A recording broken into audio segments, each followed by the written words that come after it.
How do you feel when you switch to Geico and save on your car insurance? It's like going to work on one Thursday morning and thinking to yourself, just one more day until Friday. But then somebody in the elevator says, Happy Friday! Then you check your phone quickly and discover today's actually Friday. So yes, Happy Friday, random stranger in the elevator. Happy Friday indeed. Yep, switching and saving with Geico feels just like that. Get more with Geico. How do you feel when you switch to Geico and save on your car insurance? It's like going to work on one Thursday morning and thinking to yourself, just one more day until Friday. But then somebody in the elevator says, Happy Friday! Then you check your phone quickly and discover today's actually Friday. So yes, Happy Friday, random stranger in the elevator. Happy Friday indeed. Yep, switching and saving with Geico feels just like that. Get more with Geico.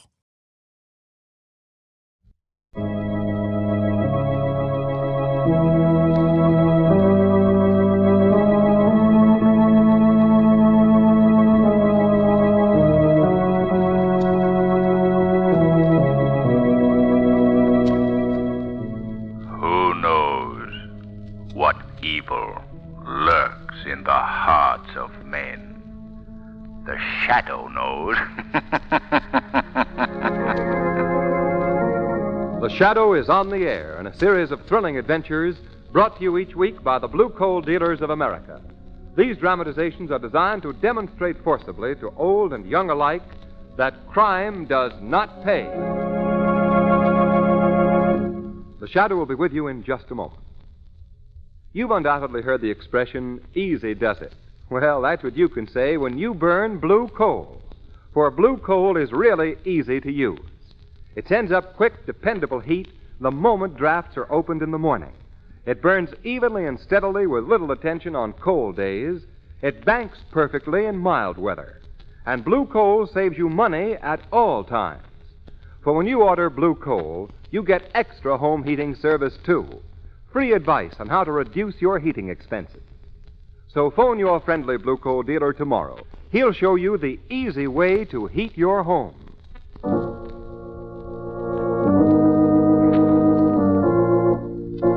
The Shadow, mysterious character who aids the forces of law and order, is in reality Lamont Cranston, wealthy young man about town. As the Shadow, Cranston is gifted with hypnotic power to cloud men's minds so that they cannot see him. Cranston's friend and companion, the lovely Margot Lane, is the only person who knows to whom the voice of the invisible Shadow belongs. Today's story, The Mark of the Black Widow.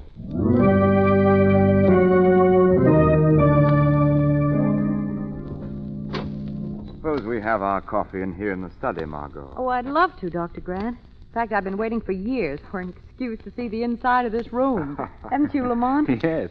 If I'd anticipated this opportunity, Dr. Grant, I'd have brought along my camera and notebook. I see.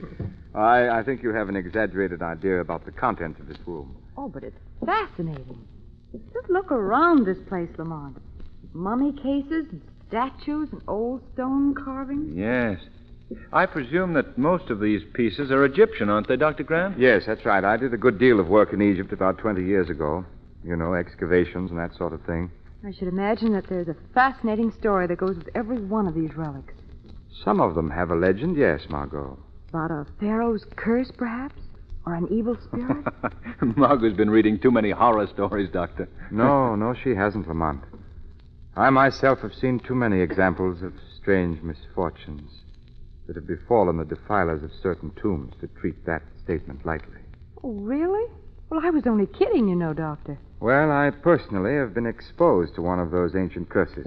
Say, I've got to hear more about this. Well, it's a very long and I'm quite sure a very dull story, so we'll save it for some other time, shall we? Besides, this is not a night for mystic yarns. See, the moon is too bright and the sky is full of... What? Why, someone threw a rock through that window. Yes. It just missed your head, Doctor. Look, someone's running across the lawn. Well, it's too late to catch him, whoever it was.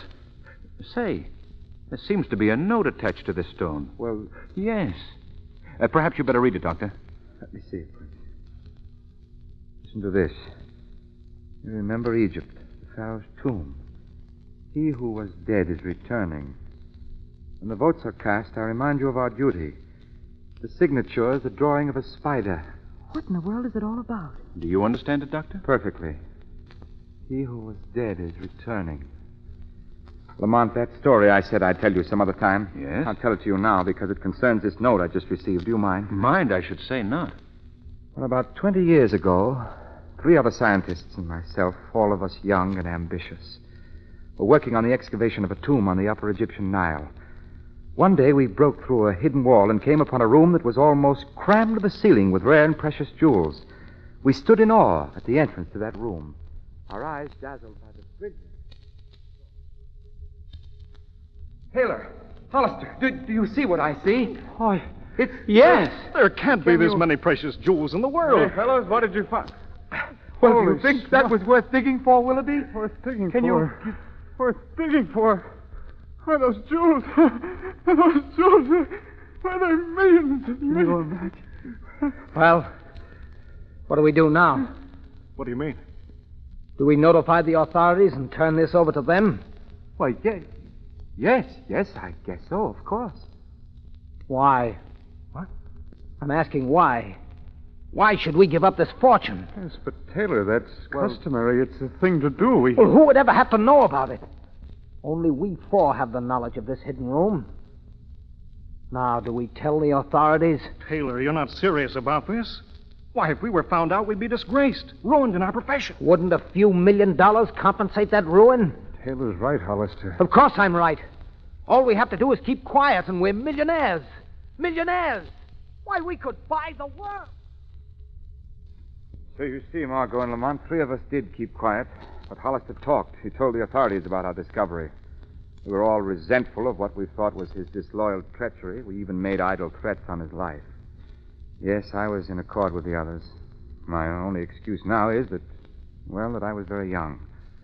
However, we soon forgot those threats as we lost ourselves in hard work. And then one day, when our job was almost done, the 4 of us were standing in the main excavation. Suddenly, we heard a shout of warning from the bank above. Look out! Look out below! The wall is caving in! Frantically, we scrambled for the opposite embankment. Then from behind us, we heard a cry of distress. Wait, I twisted my ankle. Help me! It was Hollister. We turned, started back to him, and then... We were too late. Hollister was buried beneath that avalanche. Oh, how awful. Laborers dug for his body all that night and into the next day, but it wasn't found. The next evening, we sailed for the States.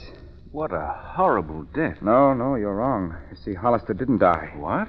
We learned later that he reached one of the tunnels before the landslide occurred and covered him, and 3 days later, he emerged from the tomb alive. Well, that's remarkable.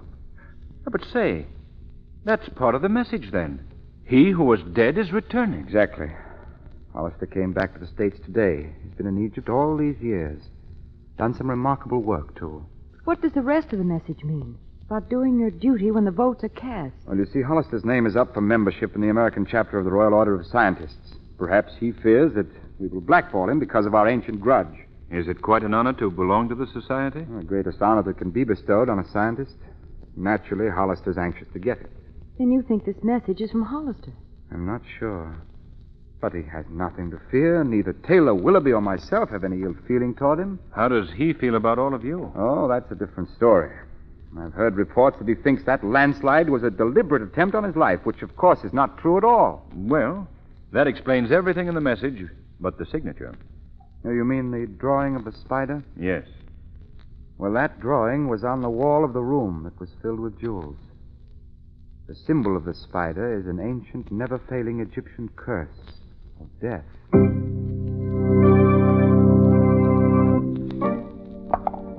Next member will vote, please. Next, put the ball in the box. Your vote, if you please, gentlemen. Place ball in box. Cast your ballot. Ball in box. Your ballot. Ballot. Mr. Raymond Hollister. Yes? Will you stand, please? You have petitioned for membership in the Royal Order of Scientists. I have. I regret to inform you, sir, that one black ball having been dropped in the box, your application is rejected. I knew it. I knew they'd do this to me. Mr. Hollister, please. This is their second attack on me. And believe me, this time it shall not pass unanswered.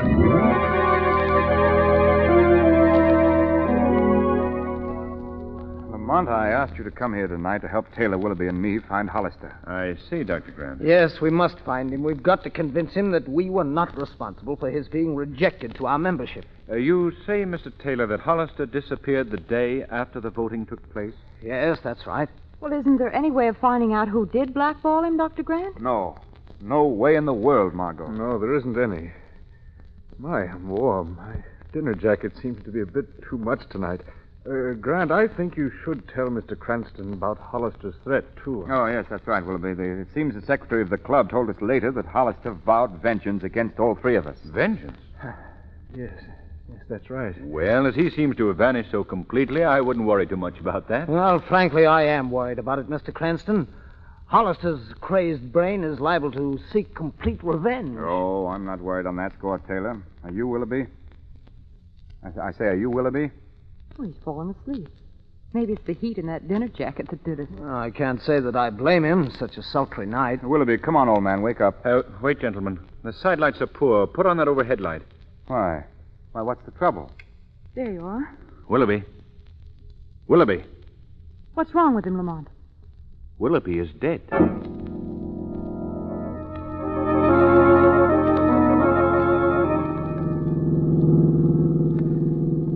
Well, Lamont, where are we going tonight? Another explorers get-together? No. Well, why all the mystery? Just who are we going to visit? Mr. Willoughby. Oh, I see. Well, that's good. Mr. Willoughby? He's dead, Lamont. Yes, I know. Well, did you plan to meet him at any special place? Oh, yes. Under an old tombstone, perhaps. Oh, no. A much cheerier place than that. Where? The morgue. Oh, the what? I'm very curious to learn just why Mr. Willoughby died so suddenly. Well, are you going to examine his body? Well, not exactly, Margot. That's going to be a job for the Shadow.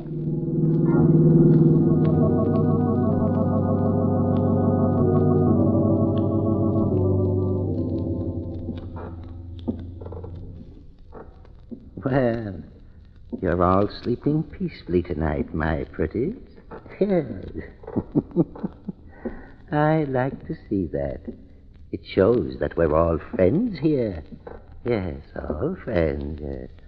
Oh, this lid's down. I must open it. Oh, you're rather standoffish, my pretty.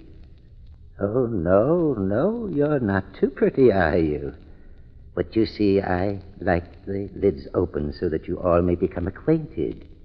You're all brothers now, you know. Yes, brothers in death, whether you be rich or poor. Hey? Old man. Hey, what? What was that? Did someone speak? I spoke. Oh, who are you? I am called the Shadow. The Shadow? But I don't see you. No, my hypnotic powers have clouded your mind, made me invisible to your eyes. Oh, that's very clever, yes, very clever. Sure a remarkable man, Mr. Shadow. Take it on the word of the morgue keeper. These bodies, all these bodies here, are they in your care? Oh, yes, of course. Among these bodies, is there one named Willoughby? He came here last night, died very suddenly. Oh, that one, yes. He's over there on that table. He was the heart case, you know. Have you yourself noticed anything unusual about the body? No different from the others. If you don't mind, I'd like to examine him myself. I don't mind if he doesn't. Now, let me see. Head untouched. No marks on neck. Chest. Say, this gelatin substance on the chest, covering a little red mark. Have you noticed this before? No. I never pay much attention to those things in a routine case of death. In the future, old man, you should. Then you'd learn, just as I have, that this man's death was not routine. It was murder.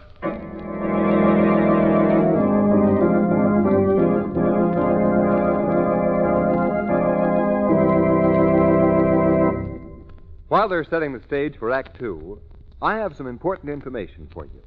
Now, you've often heard me say that the blue coal way is the easy way to heat your home. But you may want proof. Well, here it is. First, blue coal burns better, lasts longer, gives you more comfortable, more economical heat with less attention. Second, with each order of blue coal, you get free heating service that will save you time and trouble and, above all, cut down the cost of heating your home. This extra service is a part of the friendly cooperation you enjoy when you order Blue Coal. Third, the Blue Coal heat regulator automatically controls the temperature of your home, saves you thousands of steps, and conserves fuel as well. Your friendly Blue Coal dealer can tell you all about this Blue Coal plan for better home heating. He'll show you that the Blue Coal way is really the easy way and economical way to heat your home. So phone him tomorrow. Your neighborhood Blue Coal dealer's name is listed in the Where to Buy It section of your classified telephone directory under the words Blue Coal. And now, Act Two of The Mark of the Black Widow.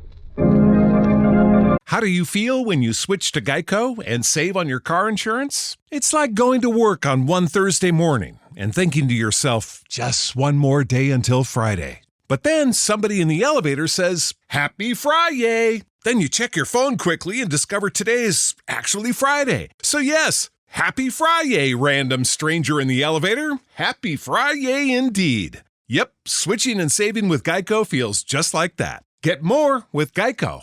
How do you feel when you switch to Geico and save on your car insurance? It's like going to work on one Thursday morning and thinking to yourself, just one more day until Friday. But then somebody in the elevator says, Happy Friday! Then you check your phone quickly and discover today's actually Friday. So yes, Happy Friday, random stranger in the elevator. Happy Friday indeed. Yep, switching and saving with Geico feels just like that. Get more with Geico.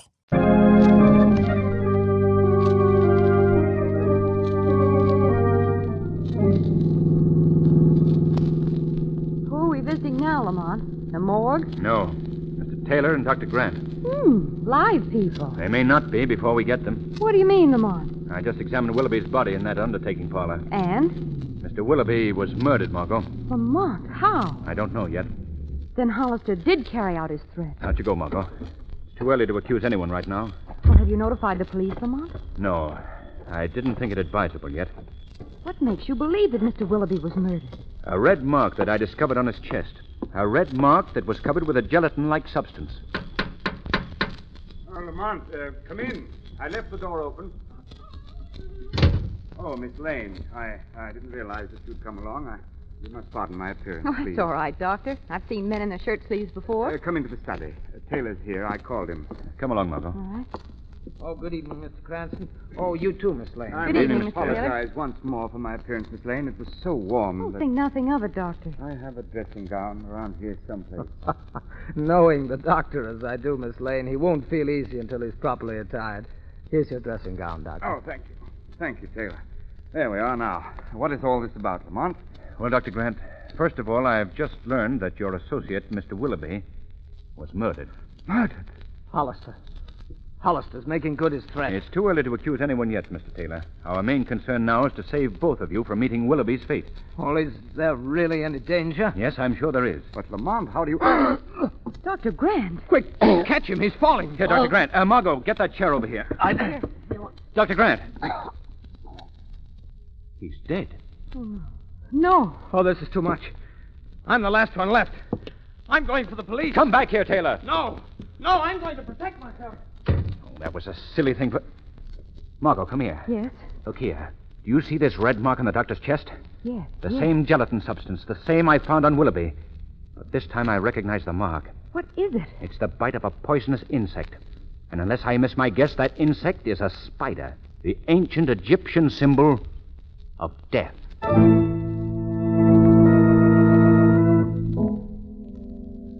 What on earth are you doing crawling around the room on your hands and knees? I'm looking for a very important piece of evidence. Well, you're also looking very silly. Well, if Taylor really went for the police, I want to find this evidence before the good defenders of the law overrun the house. But if you're trying Margot, to...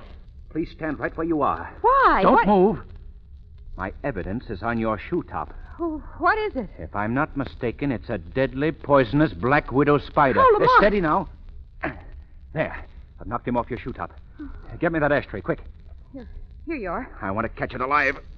Oh, you got him. He's under that ashtray.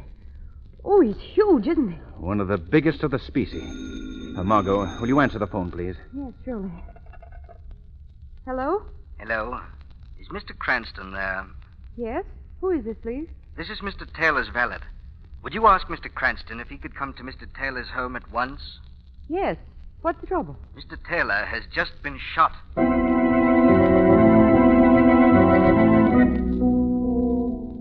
Right this way, sir. Have you called a doctor? The doctor just left, sir. Is the wound serious? The doctor didn't tell me, sir. In this room here, sir. Oh, thank you. Oh, is that you, Cranston? Yes, Mr. Taylor. How are you feeling? Oh, fair. Just fair. The bullet grazed my shoulder. Well, tell me, what happened?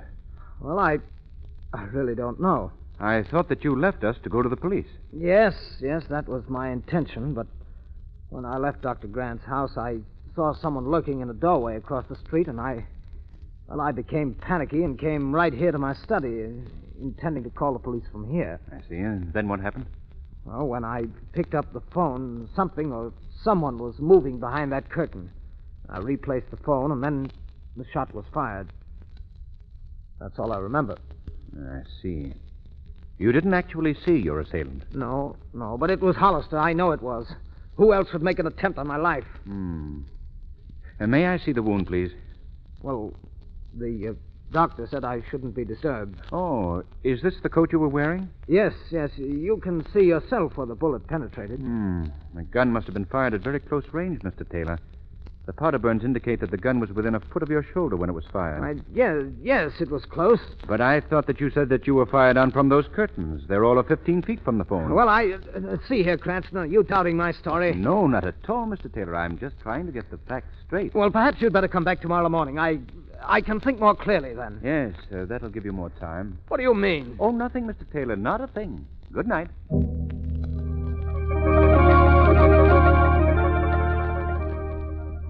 Margot, I called to tell you that I'm sending that box containing the Black Widow spider over to you in the morning. I want you to take it to Mr. Taylor's house. You're to seek advice from him as to whether or not it's really poisonous, and pay particular attention to his reactions. In the meantime, the Shadow has a call to make.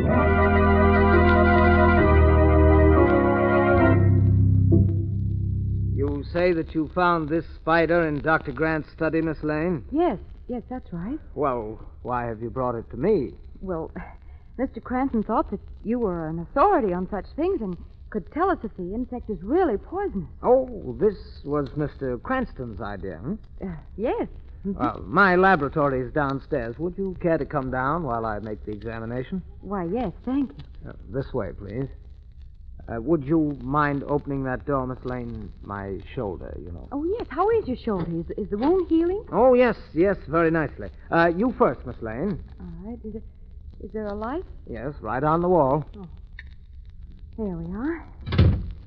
I realize that you must have many more important things to do, Mr. Taylor, than dissect a spider, but Mr. Cranston... You needn't keep up this pretense any longer, Miss Lane. I know perfectly well why you're here, why Cranston sent you. Mr. Taylor, He knows that's a poisonous spider, and I believe that he has a pretty good idea what it was doing in Dr. Grant's study, doesn't he? I don't know what you're talking about. But he did make one mistake. He sent you here alone. Wait a minute. I'm getting out of here. How? What do you mean? That door that we entered has been locked and bolted. That's the only exit from this room. Oh, and incidentally, I might mention that the walls are soundproof, quite immune to screams. Well, I don't understand why you're doing this to me. It's all very simple. You've come to me with a curiosity about poisonous black widow spiders. Because of that interest, I am going to exhibit many of them for you by turning them loose in this room. What was that? I forgot. We have company. Very distinguished company. A gentleman that you have heard a great deal about. Who do you mean? Hollister. The missing Dr. Hollister. You have him imprisoned here? Then it wasn't Dr. Hollister who committed the murders. It was you, Mr. Taylor. This is Dr. Hollister. Oh. In a cage. You have him in a cage like some wild beast. That's an excellent simile, considering his appearance at this point. Oh, look at him. His glazed eyes and sunken cheeks. Yes. That's what comes of not eating for a week. Why, you inhuman fiend. That man is on the verge of starvation, even death. You must release him at once. That's what I intend to do. He shall keep you company down here while you both entertain my collection of Black Widow spiders. You'll be released soon. Oh, so very soon. What are you doing? These boxes contain the spiders. I'm going to release the catch. Then I shall leave you both here in their company. They're hungry, too. No. Even more hungry than Dr. Hollister. All right, Miss Lane. Now, shall we get about it? What was that? I wouldn't release those spiders if I were you, Mr. Taylor. Who speaks? Where are you? I'm right here in this room with you, Mr. Taylor. Well, I see no one. Perhaps when I tell you my name, you'll know why. Who are you? Men call me the Shadow. The Shadow? No. Oh, you've heard of me. Then you know why I'm here, Mr. Taylor. No. No, you shan't spoil my revenge. I've waited too long. Exactly. Too long and too late, Mr. Taylor. We'll see about that. Don't open that box. You can't stop me. Yes, I can by taking it away from you. Oh, wait. What happened? Give me back that box. So you can add to your list of victims? Sorry, Mr. Taylor. What do you mean? You've already killed Willoughby and Dr. Grant. Oh, so you know that, do you? Well, what of it? What if I did kill them? Why? Why did you do it? Because I wanted to avenge the wrong that was done me by Hollister. He cheated me out of a fortune. A fortune! He wouldn't keep quiet about those jewels we found. No, he had to be righteous. And because of that righteousness, I've been a poor, struggling scientist all my life. That's why I killed Willoughby and Grant, so that their murders would be blamed on him. So, you admit the killings? Certainly, why not? None of us are leaving here anyway. Keep away from this box of spiders. You think your power of invisibility can conquer me, don't you, Shadow? Well, I know a way to put us on even terms. By putting out these lights. No, stop it! Stop it! Too late! You're too late! Taylor! I have also have the spiders. When I open the box, they'll destroy you both. Taylor! Taylor, don't release those spiders, you fool. A nice touch. Death in the dark. They'll get you, too. No. No, they won't. I shall wait in here with Dr. Hollister. Margot, climb to the head of the stairs. You'll be safer there. I'll find that light switch. They'll find her. No matter where she goes, they'll find her. No, they won't, Taylor. Hollister. You didn't pick a safe place after all. Hollister. Let go of me. Hollister. I found the lights. Look, the box didn't open, Margot. The spiders are still locked up. You can release Taylor now, Dr. Hollister. I don't think that will be necessary. Why not? Taylor is dead.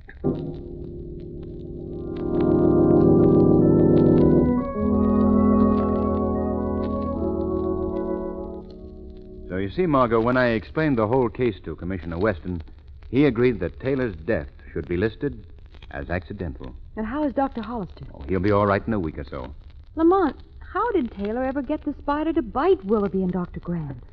It was a rather ingenious device. Do you recall the gelatin-like substance that I found on the bodies of both men? Yes. The spider was encased in a specially prepared capsule, which in both cases Taylor slipped into the clothing of the murdered men. This capsule melted when exposed to heat, the heat of a human body. Our boy was very clever. I first suspected Taylor when he chose to be shot rather than be bitten, particularly when the shot was quite obviously self-inflicted. My boy's pretty clever, too. You know, Lamont, that for the past 3 nights I've dreamt that spiders were crawling all over me. Well, that's understandable. This experience has had one regrettable effect on my life, though. And what's that? I shall never again enjoy reading about little Miss Muffet.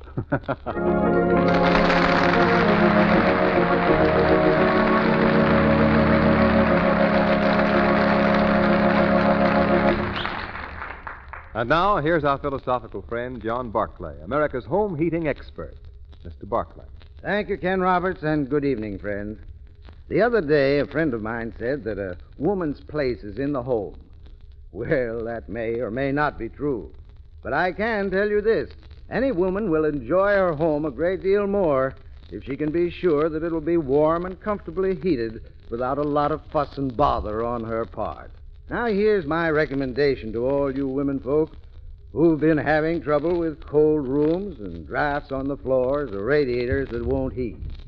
Just give your friendly blue coal dealer a call. He'll send a John Barkley trained serviceman who can answer any home heating question you ask him. That serviceman will show you the easy way and the economical way to heat your home. And remember, John Barkley Service is a part of your Blue Coal dealer's regular everyday service to his customers. So phone your Blue Coal dealer tomorrow. I thank you.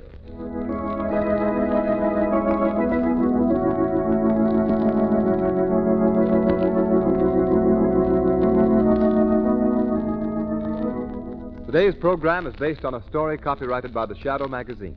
The characters, names, places, and plot are fictitious. Any similarity to persons living or dead is purely coincidental.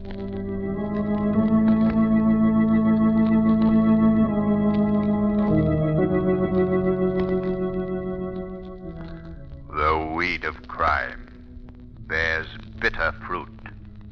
Crime does not pay. The Shadow knows.